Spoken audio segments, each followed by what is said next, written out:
Dahil natapos na natin si Chariot, kailangan na nating subukan kung okay ba yung ating project na ginawa ng pagpapalit ng kanyang mulye. Kaya pupunta tayo ngayon sa lugar na lubak-lubak para subukin. So mga travelers, testigan muna natin si Chariot. Kami ipupunta ngayon ng Lukban. Agoy, puro ipot pa yung bubong mo. Iipot. Punta kami ng Lukban, Quezon. Kasama si Athena, si Josiah. Ayan. So, dumi ng aming windshield. Iniputan ng manok.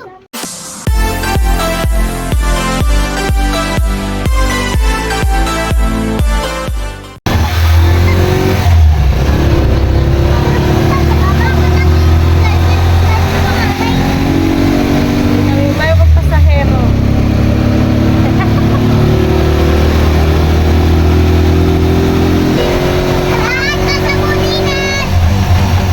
Dumaan muna tayo sa 5 peso car wash para puswit-puswitan natin yung mga ipot ng manok. Dahil nga sa ilang araw na nakatambay sa ilalim ng puno ng bayabas habang ating ginagawa paggabi, doon naman sila naipot sa taas ng sanga. Kaya yun, dumikit na sa tindi ng init. At ngayon, masusubukan natin siya kung kumusta ang tagtag sa biyahe ganitong wala masyadong karga. Ang mga daan galing Tayabas papuntang Lukban ay mga sementado, pero mahahaba ang ahonin. At kaya tayo dahan-dahan lang dahil si Chariot ay hindi pa nakakondisyon, hindi na tune up at hindi pa rin na change oil. At wala ding blower dahil yung blower ay nasira. Kaya nararamdaman nating umiinit. Dahan-dahan lang tayo dahil mahaba yung mga ahon, baka mag-overheat. Dito sa may nawawalang paraiso, paakyat ng barangay Dapdap, Tayabas, Quezon ay mayroong mahaba at matarik na ahon. Alalay lang ang takbo natin paakyat dito sa bandang gilid. Hindi tayo kargado, pero dahan-dahan lang tayo at inuunahan nga lang tayo ng tricycle na walang laman. Medyo mainit dahil mayroong nakaharang sa makina natin na blower na di naman gumagana.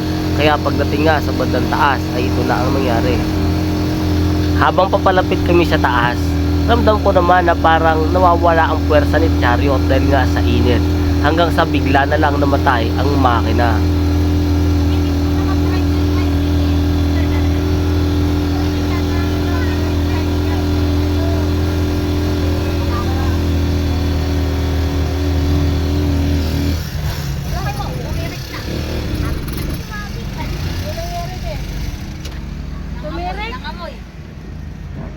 At nangamoy na nga ang makina. Umoverheat si Chariot dahil nakaharang ang blower na sira. Hindi pa natin natatanggal. Hindi makapasok ang hangin sa paakyat. Gawa ng kapuro ahon. Ano yun? Naandar pa naman. Oh, sorry.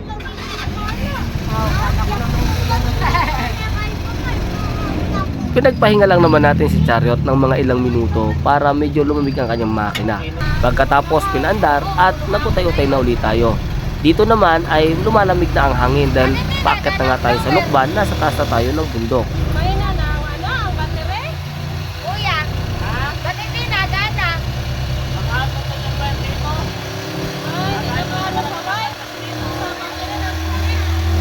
Naputol kasi yung wire ng blower, kaya hindi umiikot. Kaya sa halip na makatulong, lalong naging purwisyo, hindi kasi makapasok ang hangin. Dahil nararamdaman ko na hindi pumapasok na maganda ang hangin sa makina, kaya pagdating natin sa may tulay ng prinsesa, tinanggal ko na yung blower na nakaharang sa makina para makapasok ng ayos ang hangin. Dahil mahaba-haba pa ang mga ahon na ating aakyatin bago makarating sa Lukban. At nagpatuloy na nga tayo sa mga matatarik na mga ahon. At hindi na nga uminit masyado ang ating makina kahit na sobrang haba at matataas ang ating inaahon dahil nakakapasok na ang hangin malamig sa makina. Ang akyatin na ito ay parang mababa lang kapag titingnan mo. Pero kapag nasa aktwal, talagang gumagapang kahit na mga sasakyan na malalaki. Kunti na tao, pero dito. Hindi masyadong madami. Pagkalampas ng mga matataas at mahabang ahonin, kapataga na dito sa taas ng kabundukan. Masarap ang simoy ng hangin, malamig at presko. Ito ang Lukban, Quezon. Dito sa bayan ng Lukban, matatanaw mo ang napakalawak at malapad na mga taniman ng sari-saring produktong agrikultura. Masagana sa gulay, malamig ang lugar, malapit sa Tundok Banahaw at masagana sa tubig. Dito na natin ngayon masusubukan kung hindi na nga ba magiging matagtag si Charyo. Ayaw, malusa. Dati kasi kahit pantay na ano. Naalog. Dati pagpupasan dito talagang Oo, naalog. Nagagaramdam. sa mga ganito. Ayan mo yun. Hindi. Ay dati painit dito yan. Talagang Nakakatampuin ano. Oo. Lalong sakay sa katawan lagi. Like ko na. Malapi na. Alam mo, hindi siya nag-bounce na gano'n. Hindi. Dapat kagap. Dati natin si ano. Grabe ang alog. Wala nga. Gawa ng ano yung maging mahaba na. Tapos maganda pa yung Awita si Abner. di ba? Parang kinukot lang yan. Ayos ah. Ito maramdaman kung nakain yung ating ulye. Pero hindi na siya ramdam na doon pa lang inaanang na ito. Oo. Para ano? Hindi na masyado. Okay na. Hindi na talaga maalog. Yan, rough road pa yan ah.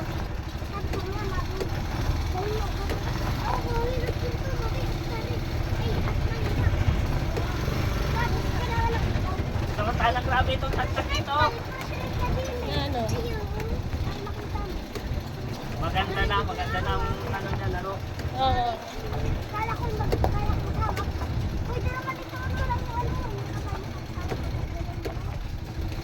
Ayun, rough road oh. Lumalaro na yung ano niya, yung Ah, marunong na sa Dahil gulay. gumaganon siya, hindi naaangat yung gulong. Oo. Oo, sa tindi ng lalaki ng bato na niya niyo. Ah. Dati ito ano, para ka nang kinakalong mo yung puti. Kaya nga. Ayos na nyo, galing eh. Ramdam mo yung pati yung laman mo Saka yung puwit, di talaga kaangat Ah, ng buwan. angat.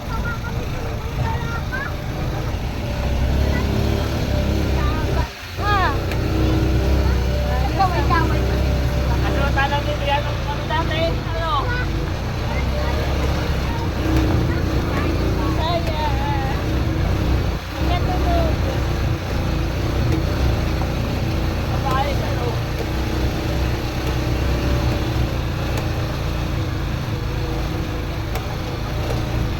Dati dito ay talagang Pero ngayon oh. Marunong na Ah, dito yan ang tagal sa kahon dati. Talagang Naglalaga parang kailangan. Parang kang iniit ka. Oo. Hindi na masakit sa katawan. Kayo kasi ay naka-BYD. Nakabiway din ako. Bilbiron.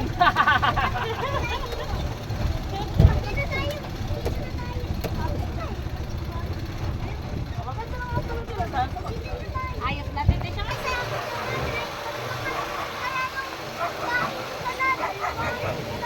It's amazing. Yung daan na yun, sobrang hirap talaga nun. Good mo pindutin at Ang lalaki ng bato dun. Dati pag naano kami dyan ay talagang kahit may karga, sobrang tagtag talaga. Pero ngayon ay ano masasabi ninyo ngayon? Ayos. Ayos na, ayos. Goods. Naka-BYD. Puti kayo. Ame, ano masabi mo? Okay? Hindi na masakit sa katawan? Ano, hindi naramdam yung pati lamang loob mo. Nauga. Okay na. Oh, the best. Oh, okay. So, ito tested na. Ano lang sila, dalawa lang sila dito, tsaka dalawang bata. Hindi siya kargado, pero napakaganda ng laro, mga travelers. Yung ating mulye, hindi po yan kalambutan kasi nga madaming patong yan. Maganda yung ating nagamit na absorber, yung shock, no? Napakaganda nung shock natin, pang mga sasakyan din yan. So, the best talagang yung pag tumatagilid na ganon, hindi na umaangat yung kabilang gulong, no? Nakalapat siya sa lupa, kagaya kanina dong mayroong bato doon, dinaan ko talaga sa gilid, rinay ko, so gumanon lang siya pero yung gulong niya hindi umangat. Kasi dati pag tagilid umaangat kasi nadadala, walang play. Ngayon ang ganda ng laro, mga travelers. So ayan, okay. Kahit na mataas siya pero hindi mo na siya ramdam na tumatagilid o yung parang tipong tataob o tutumba. Goods na goods, no? Yung ating gustong mangyari ay natupad natin. Yung hinahanap nating play sa mga rough road ay nakuha natin. Mabilis kami nakapasok dito, hindi kami nahirapan dun sa dating hirap na hirap kami dahilan nga sa lalaki ng bato. So parang baliwala lang sa kanya, no? Yung mga mahirap na daan. Okay, so sana yung makina naman ang magawa natin ng paraan na maituloy natin yung pag-upgrade, no, para mas malakas na siya sa mga ahon at maging mas mabilis siya sa ahon. So mamaya titingnan ulit natin pag may karga naman, kasi magkakarga kami dito ng mga kutsunyata o yung mga carpet. Di ko alam kung mabigat yung mga kakarga. Mamaya malaman naman ulit natin kapag may karga kung kumusta yung maging performance. Ang ganda, the best. Hakot kami ngayon mga karga. Bisaya, may kakabada ko na lang, Mek. Diyan na lang, ako na lang magkamada niyan. Doon, lagyan mo doon. Buhay ako, be. Mulberry daw. Sige. Ito yung ating ginawa, no. Nilagyan natin dito ng ito bali angle bar na 4 na piraso. Pinag welding natin yan. Tapos kinabit natin diyan para ito ay magkaroon ng clearance. Yung dati niyang hanger. Yan, tapos yun yung ating bagong absorber, di ba? Yung shock natin. Galingatin na mo, bigyan mo. Ito yung dadaanan natin, makikita niyo kung gaano kasama ang daan. Dito naman tayo dadaan. Pangit ang daay. Ayos ah.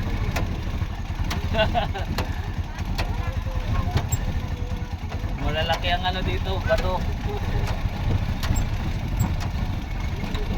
Pero hindi masyado mountain side, no? Sunset. Wow, ang ganda. Pwede na mabilis yung takbo mo kayo sa ramp road. Hindi ka gaya dati na nagabang talaga. Talaga.